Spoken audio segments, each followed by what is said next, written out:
মধ্যে আনসার্টেনটি থাকতে পারবে না, সুনিশ্চিত হতে হবে সবকিছু। লা দারারা ওয়ালা দিরার ওয়ালা গারারা ফিল বাই, বেচা কিনার মধ্যে কোনো ধোঁকাবাজি থাকতে পারবে না, অনিশ্চয়তা থাকতে পারবে না। কবুতর যারা পালেন, 10টা কবুতর আছে আপনার, আপনি দেখবেন সারাদিন কবুতর আকাশে উড়ার পরে বিকালে আবার বাসায় চলে আসে। আপনি বললেন এই যে 10টা কবুতর আকাশে উড়ে, এই 10টা কবুতর আপনার বিক্রি করে দিলাম, এক একটা 100 টাকা করে, 10টায় কত হয়?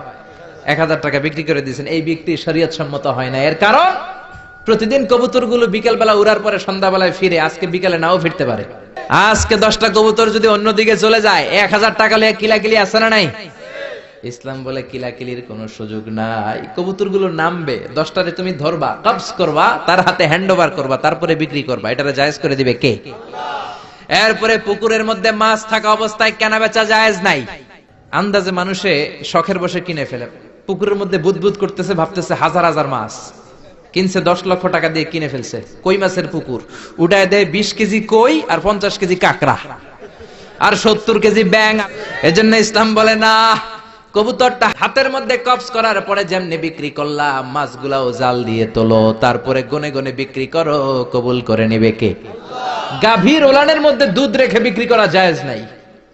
ওলান এত ফিলা গেছে এরকম, এটা মনে হচ্ছে যে 20 কেজি, দহন করার পরে পাওয়া গেছে 5 কেজি, কারণ এটা দুধের কারণেও ফুলতে পারে, টিউমারেও ফুলতে পারে। এজন্য ইসলাম বলে লা গারারা ফিল ইসলাম, ইসলামে কোনো গারার নাই, ধোঁকাবাজি নাই, আনসার্টেনটি নাই, অনিশ্চয়তার মধ্য দিয়ে, হাওয়ার মধ্যে কোনো বিজনেস নাই।